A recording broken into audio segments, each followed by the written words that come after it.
সম্মানিত উপস্থিতি,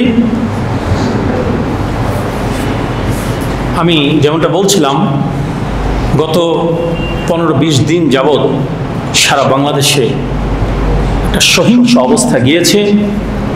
আমাদের দেশের কোমলমতি অনেক ছাত্রছাত্রী আমাদের দেশের জন্য, ন্যায়ের জন্য, ইনসাফের জন্য জীবন দিয়েছে। আমরা আল্লাহ সুবহানাহু ওয়া তাআলার কাছে তাদের জন্য কায়েম অনুবাক্যে দোয়া করি। আপনাদের সকলকে নিয়ে আমি আগেও তাদের জন্য দোয়া করেছি, আজকে আবারও ইনশাআল্লাহ তাদের জন্য দোয়া করব। তাদের আত্মত্যাগের বিনিময়ে আমাদের দেশে ন্যায় ইনসাফ প্রতিষ্ঠা হয়েছে। আমরা তাদের জন্য আল্লাহ সুবহানাহু ওয়া তাআলার কাছে দোয়া করব কায়েম অনুবাক্যে। এখন বর্তমানে একটা সরকার দেশে নতুন করে ক্ষমতা গ্রহণ করেছে। আমরা আল্লাহ সুবহানাহু ওয়া তাআলার কাছে দোয়া করব তারা যেন দেশকে একটা সুন্দর সুশৃঙ্খল একটা অবস্থায় যেন আনতে পারেন। আল্লাহ সুবহানাহু ওয়া তাআলা তাদেরকে যেন সেই তৌফিক দান করেন। কারণ আপনারা জানেন আমাদের থানাগুলোকে লুট করা হয়েছে, আগুন দেওয়া হয়েছে। কিছু দুষ্কৃতিকারী সময় সুযোগে এই কাজগুলো করে থাকেন, যা খুবই গর্হিত কাজ। দেশে এখন বলতে গেলে পুলিশ ব্যবস্থা বলতে কিছুই নেই। আমরা রাত জেগে আমরা ডাকাত পাহারা দিচ্ছি, এরকম একটা ভয়ানক অবস্থার মধ্যে আমরা এসে পৌঁছেছি। কিন্তু আশা করি নতুন যে সরকার ক্ষমতা নিয়েছেন তারা এই বিষয়গুলো অবশ্যই দেখবেন এবং অচিরেই আমাদের দেশে একটা সুন্দর শান্তিপূর্ণ একটা অবস্থান ইনশাআল্লাহ অচিরেই চলে আসবে। সেই আশা আকাঙ্ক্ষা এবং আল্লাহ সুবহানাহু ওয়া তাআলার দরবারে আমরা দোয়া মুনাজাত রাখছি। কিন্তু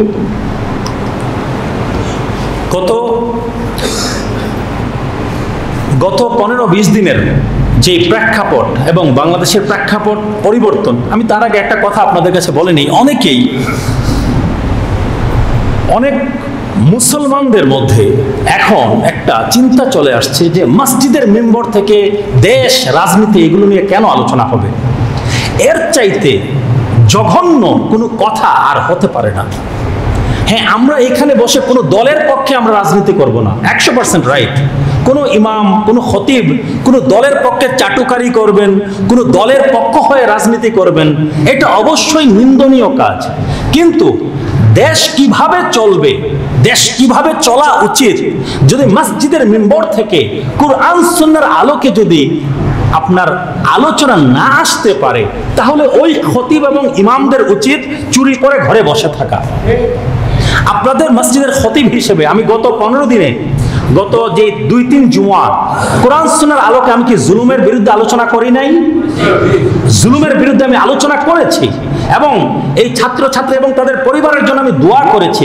কোন রক্তচক্ষুকে ভয় পাওয়া কোন খতিবের কাজ হতে পারে না। কুরআন সুন্নাহ অনুযায়ী দেশ কিভাবে চলা উচিত সেই নির্দেশনা অবশ্যই মসজিদের মেম্বর থেকে আসা উচিত। যেই স্বাধীনতাটা অনেক দল দিতে চায় না, এই জন্যই আজকে স্বৈরাচারিতার পতন হয়েছে। এই বিষয়টা আমাদেরকে বুঝতে হবে। ইসলাম কখনো স্বৈরাচারিতা এবং জুলুমের পক্ষে থাকতে পারে না। ইসলাম আদল এবং ইনসাফের পক্ষে, আদল এবং কি ইনসাফের পক্ষে, ন্যায়পরায়ণতার পক্ষে। মনে রাখবেন, আমি আপনাদেরকে বলেছি, আগেও বলেছি এই মিম্বরে বসে, কোনো একটা দেশ, এবং এটা মাওলা আলী শেরে খোদার কথা, কোনো একটা দেশে যদি অধিকাংশ মানুষ যদি অমুসলিম হয়, কিন্তু ওই দেশে যদি ন্যায় বিচার থাকে, ওই দেশটা কিন্তু উন্নতি করতে পারবে, সফল হতে পারে। কিন্তু মাওলা আলী শেরে খোদা বলছেন, কোন দেশের মানুষ যদি অধিকাংশ মুসলমান হয়, কিন্তু ওই দেশে যদি ন্যায় বিচার যদি না থাকে, ওই দেশ কখনোই সফল হবে না। আপনি আজকে দেখেন আমাদের দেশের মুসলমানরা, ভারত, বাংলাদেশ, পাকিস্তানের মুসলমানরা ইউরোপ, আমেরিকা যাওয়ার জন্য পাগল, ঠিক কিনা? আমরা ইউরোপ আমেরিকাকে যতই গালাগালি করি, হ্যাঁ, আমেরিকাকে দিনের মধ্যে আমরা 42 বার গালি দেই, কিন্তু আমেরিকার ভিসা এবং টিকিট যখন আপনার হাতে পড়বে, আর 2 দিনও আপনি দেশে থাকবেন না। আপনি কেন ইউরোপ আমেরিকার জন্য পাগল? ওদের দেশের মানুষ কি মুসলমান? অধিকাংশ নন মুসলিম, কিন্তু তাদের দেশে শান্তি শৃঙ্খলা সবকিছু ঠিক আছে, ন্যায় বিচার ঠিক আছে দেশের ভিতরে। এই জন্য আপনি আমি তাদের দেশের জন্য পাগল, কিন্তু তারা অমুসলিম, কিন্তু তারা দুনিয়াবি ভাবে তারা সফল। সুন্দর সিস্টেম আছে, আইন আছে, আইনের প্রয়োগ আছে, আইনের শাসন আছে, ন্যায় বিচার আছে, আদল ইনসাফ আছে। এই জন্য তারা কি দুনিয়াবী দৃষ্টিকোণ থেকে তারা কি সফল, কিন্তু তারা অমুসলিম। কিন্তু আজকে আমরা মুসলমান দেশগুলো, অধিকাংশ মুসলিম দেশ, আমরা ব্যর্থ রাষ্ট্র হিসেবে আমরা ব্যর্থ। কারণ কি? আমাদের দেশগুলোতে আমরা মুসলমান আছি 90%, 85% মুসলমান আমরা, কিন্তু আমাদের দেশগুলোতে আদল ইনসাফ নাই, বাক স্বাধীনতা নাই, কথা বলার অধিকার নাই। আপনি ন্যায়কে ন্যায় বলতে পারেন না, অন্যায়কে অন্যায় বলতে পারেন না, কালোকে কালো বলতে পারেন না, সাদাকে সাদা বলতে পারেন না। এই জন্য আজকে আমাদের এই অবস্থা। সম্মানিত উপস্থিতি, অথচ আল্লাহ সুবহানাহু ওয়া তাআলা কুরআন মাজিদে কি বলছেন? বা'দা আউযু বিল্লাহি মিনাশ শাইতানির রাজীম, ইয়া আইয়ুহাল্লাযীনা আমানু কুনু কাওয়ামিনা লিল্লাহি শুহাদাআ বিল কিসত ওয়া লা ইয়াজরিমান্নাকুম শানাআনু কওমিন আলা আল্লা তা'দিলু ই'দিলু হুয়া আকরাবু লিত-তাকওয়া। আল্লাহ সুবহানাহু ওয়া তাআলা বলছেন, হে ঈমানদারেরা, তোমরা আল্লাহর জন্য ন্যায় পরায়ণতার উপরে সাক্ষী হয়ে যাও, ন্যায় পরায়ণতার উপরে তোমরা কায়েম হয়ে যাও। ওয়ালা ইয়াজরিমান্নাকুম শানাআনু কওমিন আলা আল্লা তা'দিলু, কোন একটা কওম, কোন একটা গোত্র, কোন একটা গ্রুপের প্রতি আপনার অন্তরে হিংসা আছে, আপনি তাদেরকে পছন্দ করেন না, অপছন্দ করেন। আল্লাহ সুবহানাহু ওয়া তাআলা বলছেন, কোন গোত্রের প্রতি, কোন গ্রুপের প্রতি তোমাদের অন্তরের অপছন্দতা, এই যে তোমরা অপছন্দ করো, এই কারণে তাদের উপরে তোমরা জুলুম করো না, তাদের উপরে তোমরা ন্যায় বিচার করবে না, কাউকে অপছন্দ করার কারণে এইটা যেন কখনো না হয়। ই'দিলু হুয়া আকরাবু লিত-তাকওয়া, তোমরা ন্যায় পরায়ণতা অবলম্বন করো, এইটা তাকওয়ার সবচেয়ে বেশি নিকটবর্তী। সম্মানিত উপস্থিতি, রাষ্ট্রে, সমাজে, এলাকায়, মহল্লায় এবং নিজের পরিবারের মধ্যে সব জায়গায় ন্যায় পরায়ণতা থাকতে হবে, আদল ইনসাফ থাকতে হবে। আমরা রাষ্ট্র, সমাজ এবং বাহিরের জগতে ন্যায় পরায়ণতা এবং আদল ইনসাফের কথা বলি, কিন্তু আদল ইনসাফ সবার আগে ঘর থেকে শুরু হতে হবে। কোথা থেকে বলেন? হুজুর নূর সাল্লাল্লাহু আলাইহি ওয়াসাল্লামের কাছে একজন সাহাবী আসলেন, এসে বলেন, ইয়া রাসূলুল্লাহ, আমি আমার একজন পুত্র সন্তানকে একজন কৃতদাসী দান করেছি। আগের যুগে কৃতদাসী ছিল না, এবং কৃতদাসী ছিল অনেক বড় সম্পদ। আমি আমার একজন সন্তানকে আমি কৃতদাসী দান করেছি। নবী করিম সাল্লাল্লাহু আলাইহি ওয়াসাল্লাম জিজ্ঞেস করলেন, তোমার অপর সন্তানদেরকে তুমি কি সেরকম কোনো গিফট দিয়েছো? একজন সন্তানেরকে তুমি দিয়েছো, বাকিদের কি অবস্থা? বাকিদেরকেও কি তুমি অনুরূপ কোনো গিফট, উপহার তুমি দিয়েছো? ওই সাহাবী বলেন, না ইয়া রাসূলুল্লাহ, একজন সন্তানকে দিয়েছি। নবী করিম সাল্লাল্লাহু আলাইহি ওয়াসাল্লাম বললেন, না, তুমি তোমার সকল সন্তানকে যদি কোনো গিফট দাও, কোনো উপহার যদি দাও, তুমি তোমার সকল সন্তানকে দিবে, একজনকে রেখে আরেকজনকে দিবে, এটা কখনো কি ন্যায় বিচার হতে পারে না। সবার আগে নিজের ঘরে ন্যায় বিচার প্রতিষ্ঠা করতে হবে, নিজের মধ্যে, ব্যক্তি জীবনে। আমরা ব্যক্তি জীবনে যদি ন্যায় বিচার প্রতিষ্ঠা না করতে পারি, আমরা কখনো আশা করতে পারি না সমাজে, এলাকায়, মহল্লায়, রাষ্ট্রে ন্যায় বিচার প্রতিষ্ঠা হবে না। আগে ঘর, চ্যারিটি বিগিনস অ্যাট হোম। আগে ঘর, তারপরে পর। আমি আমার স্ত্রীর সাথে ন্যায় বিচার করছি কিনা, আমি আমার সন্তানদের সাথে ন্যায় বিচার করছি কিনা, আমি আমার ভাই বোনদের সাথে, আমার অধীনস্থ যারা আছে তাদের সাথে ন্যায় বিচার, আদল ইনসাফ আছে কিনা। সবার আগে ব্যক্তি জীবনে আমাদের ন্যায় বিচার আছে কিনা সেটা দেখতে হবে। তারপর আমাদেরকে সমাজ, গ্রাম, এলাকা, পাড়া, মহল্লা এবং রাষ্ট্রে ন্যায় বিচার আমাদেরকে অবশ্যই প্রতিষ্ঠা করতে হবে। কাউকে আমি হিংসা করি, আমাদের পাড়া, মহল্লায়, গ্রামে, পঞ্চায়েতের বিচার হয় না, আমরা কি করি? বিচারে মাতব্বর যারা থাকেন, হ্যাঁ, কেউ একজনকে যদি অপছন্দ করেন, হ্যাঁ, বা কারোর সাথে যদি একটু ক্লেশ থাকে, দাঁড়া, কোনোদিন বিচারে বসবি না, কোনো সালিশ নিয়ে আসবে না, তখন তোকে ইনশাল্লাহ দেখিয়ে দিব। হ্যাঁ, আপনার তাদেরকে তখন আমরা কি একটু নিজের পারস্পরিক একটু হিংসা বিদ্বেষের কারণে সালিশের মধ্যে বসে মাতব্বর হিসেবে, হ্যাঁ, বিচারক হিসেবে তার উপরে আমি আমার আগের হিংসা বিদ্বেষের আমি কি প্রতিশোধ নেই। আল্লাহ সুবহানাহু ওয়া তাআলা বলছেন এটা সম্পূর্ণরূপে হারাম। ন্যায় বিচার প্রতিষ্ঠা করতে হবে। এবং আপনারা এই হাদিস অসংখ্যবার শুনেছেন। নবী করিম সাল্লাল্লাহু আলাইহি ওয়াসাল্লাম বলছেন, বুখারী মুসলিমের হাদিস, সাবআতুন ইযিল্লুহুমুল্লাহু ফি যিল্লি ইয়াওমা লা যিল্লা ইল্লা যিল্লু। আল্লাহর হাবিব সাল্লাল্লাহু আলাইহি ওয়াসাল্লাম বলছেন, 7 প্রকারের মানুষকে আল্লাহ সুবহানাহু ওয়া তাআলা আল্লাহর ছায়ার নিচে, উলামায়ে কেরাম বলেছেন আল্লাহর আরশের ছায়ার নিচে ছায়া দান করবেন, যেই দিন আল্লাহর আরশের ছায়া ভিন্ন আর কোনো ছায়া থাকবে না। 7 প্রকারের মানুষকে আল্লাহ সুবহানাহু ওয়া তাআলা হাসরের দিনের কথা বলা হচ্ছে। হাসরের দিনে কি কোনো ছায়া থাকবে না আল্লাহর আরশের ছায়া ব্যতীত। মানুষ পেরেশান হয়ে ঘুরতে থাকবে, সূর্য চলে আসবে এক বিগত হাত দূরত্বে, মানুষের মগজ নাক দিয়ে কান দিয়ে গলে গলে পড়তে থাকবে সেই তাপের কারণে। মানুষ ঘামের সাগরের মধ্যে হাবুডুবু খাবে। নবী করিম সাল্লাল্লাহু আলাইহি ওয়াসাল্লাম বলছেন, 7 প্রকারের মুসলমানকে সেই দিন আল্লাহর আরশের ছায়ার নিচে ছায়া দেওয়া হবে। সর্বপ্রথম প্রকার যেটা বলছেন সেটা বলছেন ইমামুন আদিল, ন্যায় পরায়ণ শাসক। আর এখন আমাদেরকে বলা হয় এসব ওয়াজ কম করেন। নবী করিম সাল্লাল্লাহু আলাইহি ওয়াসাল্লাম যেই ওয়াজ বেশি বেশি করছেন, আল্লাহ সুবহানাহু ওয়া তাআলা যেই ওয়াজ বেশি বেশি করছেন, আমাদেরকে বলা হচ্ছে এই আলোচনাগুলো বাদ দেন। হ্যাঁ, কবরের মাটির নিচের আলোচনা করেন, আর না হয় আরশের উপরের আলোচনা করেন। দুনিয়ার মধ্যে কিভাবে চলবেন, সমাজ কিভাবে চলবে, রাষ্ট্র কিভাবে চলবে, পরিবার কিভাবে চলবে, এই আলোচনা কম। কবরের নিচের মাটির নিচের আলোচনা আর আসমানের উপরের আলোচনা, এগুলো ইমপ্র্যাকটিক্যাল, এগুলো কোনো সময় প্র্যাকটিক্যাল আলোচনা হতে পারে না। নবী করিম সাল্লাল্লাহু আলাইহি ওয়াসাল্লাম বলছেন, সর্বপ্রথম যেই গ্রুপের মুসলমানকে আল্লাহ আরশের ছায়ার নিচে ছায়া দিবেন তারা হচ্ছে ইমামুন আদিল, ন্যায় পরায়ণ শাসক।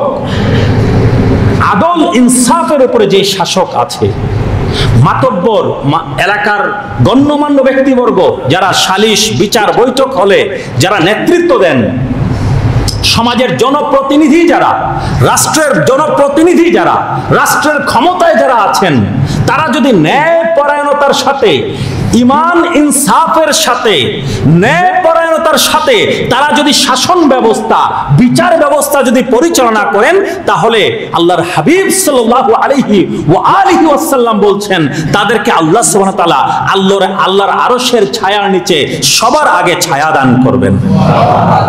এটা কি যেই সেই বিষয়? এটা কি যেই সেই বিষয় না, বুঝতে হবে। আদল ইনসাফ ছাড়া কখনো, আদল ইনসাফ ছাড়া একটা সমাজ ব্যবস্থা, রাষ্ট্র ব্যবস্থা কখনো টিকে থাকতে পারে না।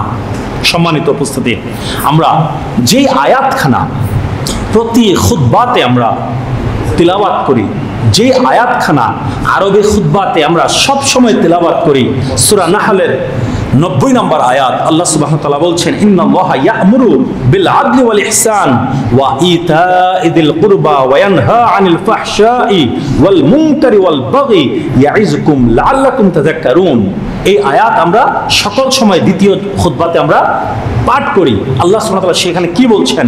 নিশ্চয়ই আল্লাহ সুবহানাহু ওয়া তাআলা আদেশ দিচ্ছেন বিল আদল, ন্যায় পরায়ণতার, ইনসাফের আদেশ দিচ্ছেন তোমাদেরকে, ওয়াল ইহসান, এবং ইহসান করবে তোমরা, মানুষের উপকার করবে, মানুষের পাশে দাঁড়াবে, সহমর্মিতার হাত বাড়িয়ে দিবে, ওয়া ইতাইযিল কুরবা, এবং তোমাদের নিকটাত্মীয় যারা আছে তাদেরকে দান করবে, তাদের প্রাপ্য তোমরা তাদেরকে দিবে, রক্তের সম্পর্কের যারা আছে তাদেরকে তাদের প্রাপ্য তোমরা দান করবে, তাদেরকে দান খয়রাত করবে, ওয়া ইয়ানহা আনিল ফাহশাই ওয়াল মুনকার, এবং আল্লাহ সুবহানাহু ওয়া তাআলা তোমাদেরকে নিষেধ করেন অশ্লীলতা থেকে, মুনকার গর্হিত কাজ থেকে, গুনাহের কাজ থেকে, ওয়াল বাগি, এবং বিদ্রোহ করা, বিদ্রোহী মনোভাব থেকে, গুনাহ খাতা থেকে। এখানে বাগী দ্বারা কি বোঝানো হয়েছে মুফাসসিরিনে কেরাম ভিন্ন ভিন্ন অর্থ এনেছেন। কেউ কেউ বলেছেন জিনা ব্যভিচারের কথা বলা হয়েছে, কেউ কেউ বলেছেন ন্যায়পরায়ণ শাসকের বিরুদ্ধে বিদ্রোহ করা, এইটাকে বোঝানো হয়েছে। তারপর আল্লাহ সুবহানাহু ওয়া তাআলা বলছেন ইয়াইযুকুম লাআল্লাকুম তাযাক্কারুন, আল্লাহ সুবহানাহু ওয়া তাআলা তোমাদেরকে ওয়াজ করছেন। সুবহানাল্লাহ। ইয়াইযুকুম এই শব্দের অর্থ হচ্ছে কি, আল্লাহ তিনি তোমাদের প্রতি ওয়াজ করছেন, তোমাদেরকে উপদেশ দিচ্ছেন। ইয়াইযুকুম লাআল্লাকুম তাযাক্কারুন, যেন তোমরা কি উপদেশ গ্রহণ করতে পারো, যেন তোমরা কি গাফিল না হও, আল্লাহর উপদেশগুলো তোমরা যেন স্মরণ রাখতে পারো। সম্মানিত উপস্থিতি, সম্মানিত দিন দরদ ইসলাম প্রিয় কোরআন প্রিয় ভাইরা বাবারা, আমরা একটা শান্তিপূর্ণ দেশ চাই। আমরা এমন একটা দেশ চাই যেই দেশের মধ্যে শান্তি বিরাজ করবে, যেই দেশের মধ্যে ন্যায় পরায়ণতা থাকবে, যেই দেশের মধ্যে আদল এবং ইনসাফ থাকবে। আমরা একটা দৃশ্য দেখে খুবই ভালো লাগছে আমার, সেটা হচ্ছে কি, আমাদের মুসলমানেরা, আমাদের সন্তানেরা তারা রাত জেগে জেগে হিন্দুদের মন্দির পাহারা দিচ্ছে। দেখছেন এই ছবিগুলো আসছে না? কিন্তু আন্তর্জাতিক মিডিয়া, বিশেষ করে ভারতের মিডিয়া, তারা প্রচার করছে হিন্দুদের মন্দির ভেঙে দেওয়া হচ্ছে, এই করা হচ্ছে, ওই করা হচ্ছে। ভাই এত কিছু বলতে পারছেন আপনারা? হাজার হাজার লক্ষ লক্ষ মন্দিরে মুসলমানের সন্তানেরা, এমনকি আলিম উলামারা পর্যন্ত, মাদ্রাসা পড়ুয়ারা পর্যন্ত তারা রাত জেগে জেগে পাহারা দিচ্ছে। এই চিত্র আপনারা দেখছেন না? এইটাকে আপনাদের হাইলাইট করা উচিত। ইসলাম কত উদার, মুসলমানেরা কত উদার। হিন্দুদের মন্দির পাহারা দিচ্ছে যেন কোনো দুষ্কৃতিকারী যেন সেখানে আক্রমণ না করতে পারে। এই বিষয়গুলোকে আন্তর্জাতিক মিডিয়াতে, বিশেষ করে ভারতের মিডিয়াতে এইগুলোকে হাইলাইট না করে বলা হচ্ছে কি, গড়ে কোনো নির্দিষ্ট কোনো প্রমাণ ছাড়া, তথ্য ছাড়া বলে দেয়া হচ্ছে কি মন্দির নাকি আক্রমণ হচ্ছে। এই বিষয়গুলো ইসলাম এনকারেজ করে। মনে রাখবেন, একজন আদর্শ মুসলমান সেই হতে পেরেছে, আপনি আমরা আদর্শ মুসলমান তখন হতে পারবো যদি আপনার মনে হয় আপনার এলাকার কোনো নন মুসলিম কোনো বিপদে পড়ে আপনার উপরে যদি ভরসা করে, না অমুক মানুষটার কাছে গিয়ে আমি যদি আমার বিপদের কথা বলি হয়তো বা আমার একটা কি সুব্যবস্থা হতে পারে, এইরকম ভরসার জায়গা আপনি যদি হতে পারেন তাহলে আপনি একজন খাঁটি মুসলিম। আল মুসলিমু মান সালিমাল মুসলিমুনা মিন লিসানিহি ওয়া ইয়াদিহি। নবী করিম সাল্লাল্লাহু আলাইহি ওয়াসাল্লাম বলছেন, মুসলিম হচ্ছে সেই ব্যক্তি যার হাত এবং জিহ্বার ক্ষতি থেকে অপর মুসলমান নিরাপদে আছে। অপর riwayate এসেছে মান সালিমান নাসু মিন লিসানিহি ওয়া ইয়াদিহি। ধর্ম বর্ণ নির্বিশেষে দুনিয়ার মানুষ, সমাজের মানুষ, এলাকার মানুষ যার হাত এবং জিহ্বার ক্ষতি থেকে নিরাপদে আছে সেই হচ্ছে মুসলমান। সেই হচ্ছে কি বলেন?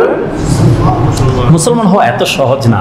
শুধুমাত্র দাড়ি টুপি এবং 5 ওয়াক্ত নামাজ পড়ে আমরা খাঁটি মুসলমান হয়ে যাব, এত সহজ নয়।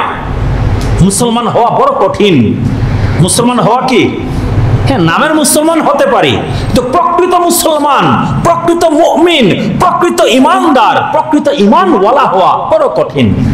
আমাদেরকে সহমর্মিতার হাত বাড়াতে হবে।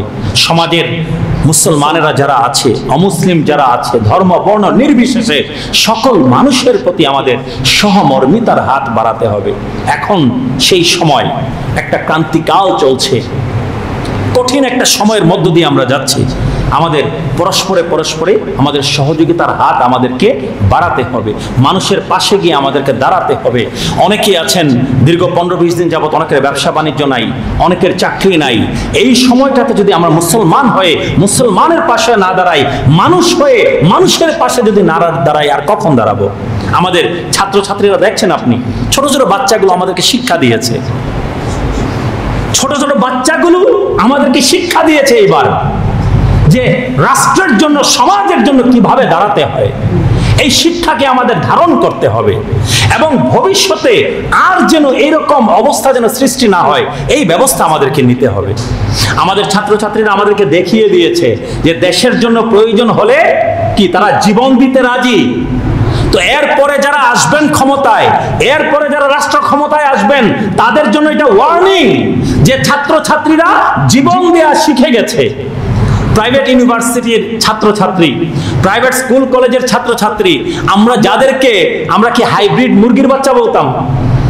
হাইব্রিড মুরগির বাচ্চা বলতাম, নরম মনে করতাম তাদেরকে। এই প্রাইভেট ইউনিভার্সিটি, প্রাইভেট স্কুল কলেজের ছাত্রছাত্রীরা পর্যন্ত লক্ষ লক্ষ তারা কি রাস্তায় ঝাঁপিয়ে পড়েছিল। এই বিষয়গুলো আমাদের মাথায় রাখতে হবে। আমাদের সমাজটাকে, দেশটাকে, রাষ্ট্রটাকে আমরা যদি বসবাসের উপযোগী যদি রাখতে চাই, এই অবস্থাগুলোর যেন আর রিপিটেশন যেন না হয়, এই বিষয়গুলো আবার যেন ফিরে না আসে, আমাদেরকে কিন্তু সেই দিকে অবশ্যই লক্ষ্য রাখতে হবে।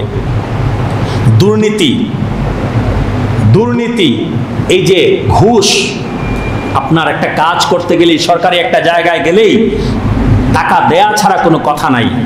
এই বিষয়গুলোর বিরুদ্ধে আমাদেরকে রুখে দাঁড়াতে হবে। একটা এলাকায় মদ, জুয়া, ইয়াবা, ফ্যান্সি ডিলের ব্যবসা, এই বিষয়গুলোর বিরুদ্ধে আমাদেরকে রুখে দাঁড়াতে হবে। নবী করিম সাল্লাল্লাহু আলাইহি ওয়াসাল্লাম বলছেন, আফদালুল জিহাদি কালিমাতুন হক ইনদা হাকিমিন জায়ের, আও কামা ক্বাল আলাইহিস সালাতু ওয়াসসালাম। নবী করিম সাল্লাল্লাহু আলাইহি ওয়াসাল্লাম বলছেন, সবচাইতে উত্তম জিহাদ হচ্ছে জালিম শাসকের কাছে সত্য কথা বলা। জালিম শাসকের কাছে কি সত্য কথা বলা হচ্ছে সবচাইতে উত্তম জিহাদ। ভয় পাওয়া যাবে না। নবী করিম সাল্লাল্লাহু আলাইহি ওয়াসাল্লাম আমাদেরকে যে দিক নির্দেশনা দিয়েছেন, সেই দিক নির্দেশনা অনুযায়ী আমাদেরকে কাজ করতে হবে। কোনো এলাকায় অন্যায়, অবিচার, জুলুম, নির্যাতন গড়তে দেওয়া যাবে না, ডেভেলপ করতে দেওয়া যাবে না। আপনি যদি ছোট একটা বিষয়, ছোট একটা পাপকে ছোট পাপ মনে করে যদি রেখে দেন, এটা আস্তে আস্তে একদিন বড় পাপে পরিণত হবে। আমাদেরকে সমষ্টিগতভাবে, আমাদেরকে সকলে মিলে অন্যায়, অবিচার, জুলুম, নির্যাতনের বিরুদ্ধে আমাদেরকে দাঁড়াতে হবে।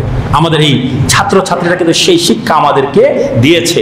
আমরা বড় হয়ে, আমরা সিনিয়র হয়ে যেই বিষয়গুলো আমরা উপলব্ধি করতে পারি নাই, তারা আজকে তাদের আত্মত্যাগের মাধ্যমে সেই শিক্ষা আমাদেরকে দিয়েছে, এবং এই শিক্ষা আমাদেরকে সারা জীবন বয়ে বেড়াতে হবে। মনে রাখবেন, এই ছাত্রছাত্রীগুলো তারা একবার জীবন দিয়েছে, একবার রাস্তায় নেমেছে, তারা কিন্তু এই জিনিস কিন্তু ভুলে যাবে না। তারা দেখবে, তারা বুঝবে দেশ কোন দিকে যাচ্ছে, কি হচ্ছে না হচ্ছে, এই বিষয়গুলো আমাদেরকে অবশ্যই মনে রাখতে হবে। সম্মানিত উপস্থিতি, হুজুর পুর নূর সাল্লাল্লাহু তাআলা আলাইহি ওয়াসাল্লাম বলছেন, এবং আমি আগের জুমাতেও এই হাদিস আপনাদের সামনে রিপিট করেছি। নবী করিম সাল্লাল্লাহু আলাইহি ওয়াসাল্লাম বলছেন, মান রাআ মিনকুম মুনকারান ফালিয়ুগাইয়িরহু বিয়াদি, তোমাদের মধ্যে কেউ যদি কোনো অন্যায় দেখে, তাহলে সে যেন হাত দিয়ে প্রতিহত করে। আর যদি ফাইল্লাম ইয়াস্তাতি ফাবিলিসানি, আর যদি হাত দিয়ে প্রতিহত না করতে পারে, ওই ক্ষমতা যদি না থাকে তাহলে জিহ্বা দিয়ে, মুখ দিয়ে সে অবশ্যই কি প্রতিবাদ করবে। ওয়ামাল্লাম ইয়াস্তাতি ফাবিকলবি ওয়া যালিকা আদআফুল ঈমান, আর যদি হাত দিয়ে, মুখ দিয়ে কোনোভাবে বাধা না দিতে পারে, তাহলে অন্তর দিয়ে ঘৃণা করবে। আর অন্তর দিয়ে ঘৃণা করা হচ্ছে ঈমানের সবচেয়ে নিচু স্তর। নবী করিম সাল্লাল্লাহু আলাইহি ওয়াসাল্লাম বলছেন, যখন তোমরা অন্যায় দেখবে, জুলুম, অবিচার যখন দেখবে, তোমরা হাত দিয়ে প্রতিহত করো। এই হাত দিয়ে প্রতিহত করার যে বিষয়টা, এটা এসেছে, উলামায়ে কেরাম বলছেন এই হাদিসের ব্যাখ্যায়, যাদের ক্ষমতা আছে তারা এই কাজটা করবে। এখন কোনো জায়গায় অন্যায়, অবিচার, জুলুম হচ্ছে, আমি একা যদি প্রতিবাদ করি, হতে পারে আমার প্রাণের উপরে আক্রমণ হবে। তো হাত দিয়ে প্রতিহত করার বিষয়টা কাদের উপরে? যাদের অথরিটি আছে, যাদেরকে প্রশাসনিক ক্ষমতা দেওয়া হয়েছে, এলাকার গণ্যমান্য ব্যক্তিবর্গ যারা একা প্রতিবাদ করলে তাদের পেছনে আর 50 জন দাঁড়াবে। ঠিক আছে, হাত দিয়ে প্রতিহত করার বিষয়টা তাদের উপরে। আর আমরা যারা আছি, আমরা হাত দিয়ে যদি প্রতিহত নাও করতে পারি, আমাদের কমসে মুখ দিয়ে হলেও প্রতিবাদ করতে হবে। এই বিষয়গুলো যেন আমরা না ভুলি। আপনার মনে হতে পারে যে একজন, তার মুখের কথার হয়তো মূল্যায়ন নাও হতে পারে, কিন্তু 50 জন যখন একইভাবে সমস্বরে যখন কোনো অন্যায়, অবিচার, জুলুম, নির্যাতনের বিরুদ্ধে যখন আওয়াজ তুলবে, তখন কিন্তু সেই জুলুমকারী, অন্যায়কারী তার সেই কথা থেকে, তার সেই কাজ থেকে পিছু হটতে সে বাধ্য হবে। আমাদের এই বিষয়গুলো অবশ্যই আমাদের মাথায় রাখতে হবে। নবী করিম সাল্লাল্লাহু আলাইহি ওয়াসাল্লাম বলছেন, শুধুমাত্র অন্তর দিয়ে কোনো পাপ কাজকে, গুনাহের কাজকে, অন্যায়, অবিচার, জুলুম, নির্যাতনকে শুধুমাত্র অন্তর দিয়ে ঘৃণা করা, এটা সবচেয়ে নিচু দরজার মুসলমানের কাজ, নিচু দরজার ইমানওয়ালার কাজ। আমরা কি এরকম নিচু দরজার ইমানওয়ালা হতে চাই? নবী করিম সাল্লাল্লাহু আলাইহি ওয়াসাল্লামের এই হাদিস মতে আমরা যদি শক্ত ঈমানওয়ালা যদি হতে চাই, জুলুম অন্যায়ের বিরুদ্ধে আমাদেরকে দাঁড়াতে হবে। আমাদের এখন এমন একটা ভাব হয়েছে যে আমরা 5 ওয়াক্ত নামাজ পড়ব, মসজিদ যাব, রোজা রাখব, আর আল্লাহ বিল্লাহ করব, জিকির আজকার তাসবিহ তাহলিল করব, বাস ইসলাম হয়ে গেল। না, ইসলাম এত ক্ষুদ্র বিষয় নয়, ইসলাম এতটা ক্ষুদ্র বিষয় নয়, ইসলাম অনেক ব্যাপক বিষয়। এখানে সমাজ, রাষ্ট্র, পরিবার, পরিজন, আপনার ব্যক্তি জীবন, ইবাদত, বন্দেগী, কোরআন তেলাওয়াত, জিকির আজকার তাসবিহ তাহলিল, নবী করিম সাল্লাল্লাহু আলাইহি ওয়াসাল্লামের দুরূদ পাঠ, সকল কিছু আছে। পারিবারিক ব্যবস্থা, রাষ্ট্র ব্যবস্থা, সমাজ ব্যবস্থা, আপনার ব্যক্তি জীবন, আল্লাহর সাথে আপনার ব্যক্তিগত সম্পর্ক, হুজুর পুর নূর সাল্লাল্লাহু আলাইহি ওয়া আলিহি ওয়াসাল্লামের সাথে আপনার ব্যক্তিগত সম্পর্ক, সকল কিছু ইসলামের অংশ। কোনো একটাকে আমাদের বাদ দেওয়ার কোনো সুযোগ নাই। রাষ্ট্র থেকে ধর্ম আলাদা, ধর্ম থেকে রাষ্ট্র আলাদা, এই চিন্তা চেতনাগুলো, এই সেকুলার যে চিন্তা চেতনা, এই সেকুলার চিন্তা চেতনা, এগুলো আমাদের মাথার মধ্যে ঢুকিয়ে দেয়া হচ্ছে। ধর্ম থেকে রাষ্ট্র আলাদা না, রাষ্ট্র থেকে ধর্ম আলাদা না, আপনার ব্যক্তি জীবন, সমাজ জীবন, আপনার রাষ্ট্রীয় জীবন, সকল কিছু এক সূত্রে গাঁথা। সকল কিছু কি বলেন? এক সূত্রে গাঁথা। আমরা কেন ভুলে যাই যে হুজুর পুর নূর সাল্লাল্লাহু আলাইহি ওয়া আলিহি ওয়াসাল্লাম এবং খুলাফায়ে রাশিদিন মসজিদে নববী থেকে বসে সারা পৃথিবী শাসন করেছেন, অর্ধ পৃথিবী শাসন করেছেন। আমাদের আজকে সেই জিনিসগুলো মনে নাই। আমরা ধর্মীয় জীবন এবং রাষ্ট্রীয় জীবনকে, রাজনৈতিক জীবন আর ধর্মীয় জীবনকে আমরা সম্পূর্ণ কি আলাদা করে দিতে চাই। এই চিন্তাকে বলে সেকুলারিজম। এই সেকুলার চিন্তা চেতনা আমাদের মাথার মধ্যে কি পড়ালেখা, আমাদের শিক্ষা ব্যবস্থা, এই সকল কিছুর মাধ্যমে আমাদের মাথায় এই জিনিসগুলো ঢুকিয়ে দেয়া হচ্ছে। এগুলো মুসলমানদের চিন্তা চেতনা নয়, এগুলো ইউরোপিয়ান চিন্তা চেতনা। ইউরোপিয়ান সেই সেকুলার চিন্তা চেতনা শিক্ষা ব্যবস্থার মাধ্যমে, তথাকথিত প্রগতিশীলতার মাধ্যমে, প্রগ্রেসিভনেস, এগুলোর নাম দিয়ে আমাদের মাথায় এখন ঢুকিয়ে দেওয়া হচ্ছে। সম্মানিত উপস্থিতি, কুরআন এবং সুন্নাহ ছাড়া আমাদের কোনো মুক্তির কোনো রাস্তা নাই। যদি কেউ মনে করেন কুরআন এবং সুন্নাহ ছাড়া কোন রাষ্ট্র, কোন সমাজে শান্তি প্রতিষ্ঠা হয়ে যাবে, আদল ইনসাফ প্রতিষ্ঠা হয়ে যাবে, কোন মুসলমান জাতি কুরআন সুন্নাহ ছাড়া মুক্তি লাভ করবে, ওই মুসলমান কি বোকার স্বর্গে বসবাস করছে। আপনি চিন্তা করে দেখেন, মুসলমানরা একসময় সারা পৃথিবীতে নেতৃত্ব দিয়েছে, ঠিক না? আমরা আমাদের অতীত ইতিহাস জানি তো নাকি? প্রায় 1200 বছর পর্যন্ত। কত বছর বলেন? আচ্ছা, আজকে ইউরোপ আমেরিকা যে সারা পৃথিবীর উপরে ছড়ি ঘোরাচ্ছে, এটা 200-250 বছরের ইতিহাস। কত বছর বলেন? মাত্র 200-250 বছরের ইতিহাস। কিন্তু মুসলমানেরা সারা পৃথিবীকে নেতৃত্ব দিয়েছে 1200 বছর। সারা পৃথিবীর উপরে কি প্রতাপশালী, প্রভাবশালী ক্ষমতা হিসেবে মুসলমানেরা ছিল। কারণ কি? মুসলমানদের সাথে তখন কুরআন সুন্নাহ ছিল, ইসলামী আখলাক ছিল। নবী করিম সাল্লাল্লাহু আলাইহি ওয়াসাল্লামের সুন্নাত, নবীজির আখলাক, নবীজির শিক্ষা, নবীজির চলাফেরা, উঠা বসা সেই সময়কার মুসলমানদের সাথে ছিল। নবীর মুহাব্বত, নবীর আদব এবং তাজিম তাদের সাথে ছিল। মুসলমানেরা সারা পৃথিবীর উপরে ডমিনেট করেছে 1200 বছর কুরআন সুন্নাহকে আঁকড়ে ধরার কারণে। আর কুরআন সুন্নাহ যেদিন থেকে ছেড়ে দিয়েছে, সেই দিন থেকে কাফের মুশরিকদের হাতে পদে পদে মার খাচ্ছে। কথা সত্য কি মিথ্যা? নাকি আপনারা আমার সাথে কি অপোজ করেন? কিন্তু দেখেন, ইউরোপ আমেরিকা, তাদের ইতিহাস যদি আপনি পড়েন, ইউরোপ আমেরিকা যতদিন তাদের ধর্মকে আঁকড়ে ধরেছিল, ততদিন তারা ছিল কি ডার্ক এইজের মধ্যে। তাদেরকে ওই সময়টাকে বলা হয় কি বলেন? মুসলমান এবং অমুসলিমদের পার্থক্যটা আমি দেখাচ্ছি আপনাদেরকে। ওই সময়টাকে বলা হয় ডার্ক এজ। আজকে থেকে 300 বছর আগের যে ইউরোপ আমেরিকার যে সমাজ ব্যবস্থাটাকে বলা হয় অন্ধকারের যুগ। যখন তারা কি চার্চ থেকে বাইবেলের মাধ্যমে যখন সমাজ রাষ্ট্র পরিচালনা করত, তারা ছিল ডার্ক এইজে, অন্ধকারের যুগে। আর যেদিন থেকে তারা তাদের ধর্মকে ছেড়ে দিয়েছে, সেদিন থেকে তারা কি উন্নত রাষ্ট্রে পরিণত হয়েছে। মুসলমানদের ক্ষেত্রে যেই জিনিস, তাদের ক্ষেত্রে সম্পূর্ণ উল্টা। আমরা মুসলমানরা যতদিন কুরআন সুন্নাহকে ধারণ করেছিলাম, আমরা সারা পৃথিবীকে নেতৃত্ব দিয়েছি, আর তারা তাদের ধর্মকে ছেড়ে দেওয়ার পরে সারা পৃথিবীকে নেতৃত্ব দিচ্ছে। এইটা হচ্ছে ইসলাম এবং অন্য ধর্মের মধ্যে পার্থক্য। মুসলমান জাতি যদি মনে করে দিন, ধর্ম, ঈমান, ইসলাম, কুরআন সুন্নাহকে ছেড়ে দিয়ে উন্নতি লাভ করবে, সেই মুসলমান বোকার স্বর্গে বসবাস করছে। কারণ কি বলেন? কারণ আর কিছুই না, কারণ হচ্ছে কুরআন চরম সত্য, ইসলাম চরম সত্য।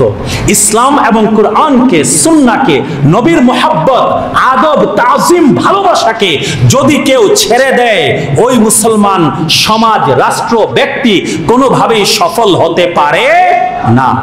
আর অমুসলিমদের, খ্রিস্টানদের বাইবেল সম্পূর্ণরূপে বিকৃত, ঠিক কিনা? কোরআন মাজিদে বলা হয়েছে কিনা, কুরআন ছাড়া আগের যত ধর্মগ্রন্থ আছে সকল কিছু বিকৃত, সকল কিছু মানুষের হাত পড়েছে। কাজেই বাইবেল বিকৃত, বাইবেল আর বিকৃত আপনার ওল্ড টেস্টামেন্ট, নিউ টেস্টামেন্ট, বিকৃত যেই ইহুদিদের যে ধর্মগ্রন্থ আছে, খ্রিস্টানদের যে ধর্মগ্রন্থ আছে, হিন্দুদের যে ধর্মগ্রন্থ আছে, এইগুলাকে আঁকড়ে ধরে কেউ যদি সফল হতে চায়, সে সফলতা পাবে না। কিন্তু মুসলমানদের ক্ষেত্রে সম্পূর্ণ উল্টা। কুরআন সত্য ছিল, আছে এবং থাকবে, কারণ কুরআনের মধ্যে কোনো বিকৃতি হতে পারে না। আল্লাহ সুবহানাহু ওয়া তাআলা সেই গ্যারান্টি দিয়ে দিয়েছেন, ইন্না নাহনু নাযালনা যিকরা ওয়া ইন্না লাহু লাহাফিজুন। আল্লাহ সুবহানাহু ওয়া তাআলা বলছেন, নিশ্চয়ই আমি আল্লাহ এই কুরআন জিকিরকে অবতীর্ণ করেছি এবং আমি আল্লাহই এই কুরআনের কি হেফাজত করব। এই কুরআনের মধ্যে কখনো মানুষের হাত পড়বে না, কোনো মানুষের পক্ষে এই কুরআনকে বিকৃত করা সম্ভব হবে না। আপনি দেখেন, বাইবেল বলেন, তাওরাত বলেন, আপনি যাই বলেন, আগের যে ধর্মগ্রন্থগুলো আছে, দেখবেন এক এডিশনের সাথে আরেক এডিশনের কোনো মিল নাই। এক একজন এক একভাবে তাদের ধর্মগ্রন্থ কি বর্ণনা করছে, একটার মধ্যে আরেকটার মিল নাই। আপনি কুরআন মাজিদ পৃথিবীর যেই কোনো দেশের কুরআন মাজিদ আপনি যখন তুলবেন, এক কুরআন মাজিদের সাথে আরেক দেশের কুরআন মাজিদের কোনো ধরনের কোনো পার্থক্য নাই। শিয়া, সুন্নি, ওয়াহাবি, জামাতি, খারেজি, রাফেজি, বহু কিছু হতে পারে, কুরআন সবার কি এক। কুরআনের মধ্যে কোনো বিকৃতি কেউ আনতে পারে নাই, কাল কিয়ামত পর্যন্ত আনতে পারবে না। কাজেই কুরআন সুন্নাহকে আমরা যদি আঁকড়ে না ধরি, আমাদের মুক্তির কোনো রাস্তা নাই। নবী করিম সাল্লাল্লাহু আলাইহি ওয়া আলিহি ওয়াসাল্লাম বলছেন, আলাইকুম বিসুন্নতি ওয়া সুন্নাতিল খুলাফায়ে রাশিদিন আল মাহদিয়িনা মিন বাদি। নবী করিম সাল্লাল্লাহু আলাইহি ওয়াসাল্লাম বলছেন, তোমাদের জন্য আমি নবীর সুন্নাহ মানা আবশ্যক এবং আমার পরবর্তী খুলাফায়ে রাশিদিন যারা, তাদের সুন্নাত তোমাদের জন্য মানা আবশ্যক। আপনাদের সামনে মুহররম মাসে অনেকবার আলোচনা করেছি, নবী করিম সাল্লাল্লাহু আলাইহি ওয়াসাল্লাম অসংখ্য অগণিত হাদিসে বলেছেন, আলাইকুম মা ইন তামাসসাকতুম বিহিমা লান তাদিল্লু। তোমাদের কাছে দুইখানা জিনিস আমি নবী ছেড়ে যাচ্ছি। কয়খানা জিনিস বলেন? তোমাদের কাছে আমি নবী দুইখানা জিনিস রেখে যাচ্ছি। মা ইন তামাসসাকতুম বিহিমা লান তাদিল্লু। আমার পরে এই দুইটা জিনিসকে তোমরা আঁকড়ে ধরলে তোমরা কখনো পথভ্রষ্ট হবে না। একটা হচ্ছে কি কিতাবুল্লাহ, কুরআন মাজিদ, ওয়া ইতরাতি আহলে বাইতি, এবং আমি নবীর আহলে বায়াত, আমি নবীর পরিবার। কুরআনকে আঁকড়ে ধরতে হবে, সুন্নাহকে আঁকড়ে ধরতে হবে, নবীর আহলে বায়াতের শিক্ষাকে আঁকড়ে ধরতে হবে, খুলাফায়ে রাশিদিনের সুন্নাহকে আঁকড়ে ধরতে হবে। তবেই কেবলমাত্র মুসলমান জাতি ব্যক্তি জীবন, পারিবারিক জীবন, সামাজিক জীবন, রাষ্ট্রীয় জীবন, অর্থনৈতিক জীবন, জীবনের প্রতিটা স্তরে তারা মুক্তি পাবে। এছাড়া মুসলমানের মুক্তির আর দ্বিতীয় কোনো রাস্তা নাই। মানব রচিত যে মতবাদগুলো আছে, মানব রচিত মতবাদের মাধ্যমে যদি মুসলমান মুক্তি চায়, ওই মুসলমান কখনো মুক্তি পাবে না। সম্মানিত উপস্থিতি, সম্মানিত মুসলিয়ান, শান্তিপুর এলাকাবাসী, আমরা জানি যে যেহেতু আমাদের থানাগুলো লুট হয়েছে, আমাদের কার্যত এখন পুলিশ ব্যবস্থা বলতে কোনো কিছু নাই। কাজেই এলাকার সংগঠিত যে যুব সমাজ, ছাত্র সমাজ আছে, সকলের পক্ষ থেকে অনুরোধ করা হয়েছে যে আমাদের শান্তিপুরের এই এলাকার যে গলিগুলো আছে, রাত্রিবেলা বিভিন্ন জায়গায় কিন্তু ডাকাতের আক্রমণ হচ্ছে।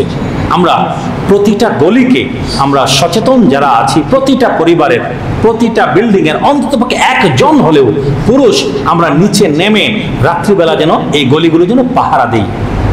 এবং আমাদের সকলের কাছে আমাদের শান্তিপুর জামে মসজিদের ইমাম সাহেব, পেশ ইমাম সাহেব, মুয়াজ্জিন সাহেব, খাদেম সাহেব, তাদের মোবাইল নাম্বারগুলো আমাদের সকলের কাছে থাকা খুব জরুরি। যদি আমরা রাত্রিবেলা টের পাই কোথাও ডাকাতের আক্রমণ হয়েছে, দুষ্কৃতিকারীদের আক্রমণ হয়েছে, আমরা যদি এটা বুঝতে পারি, সাথে সাথে আমাদের খতিব সাহেব, আমাদের ইমাম সাহেব, আমাদের মুয়াজ্জিন সাহেব, আমাদের খাদেম সাহেবরা যারা আছেন, যে কাউকে আমরা ফোন করে আমরা অবশ্যই জানিয়ে দিব, মোবাইল করে অবশ্যই জানিয়ে দিব যে অমুক রাস্তায় অমুক বাড়িতে ডাকাতের আক্রমণ হয়েছে, যেন মাইকে ঘোষণা করে দেওয়া হয়।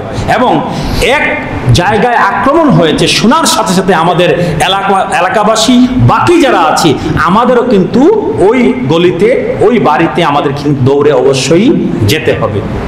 নবী করিম আল্লাহ সুবহানাহু ওয়া তাআলা সুস্পষ্টভাবে বলছেন, ওয়াতাআওয়ানু আলাল বিররি ওয়াত তাকওয়া ওয়ালা তাআওয়ানু আলাল ইসমি ওয়াল উদওয়ান।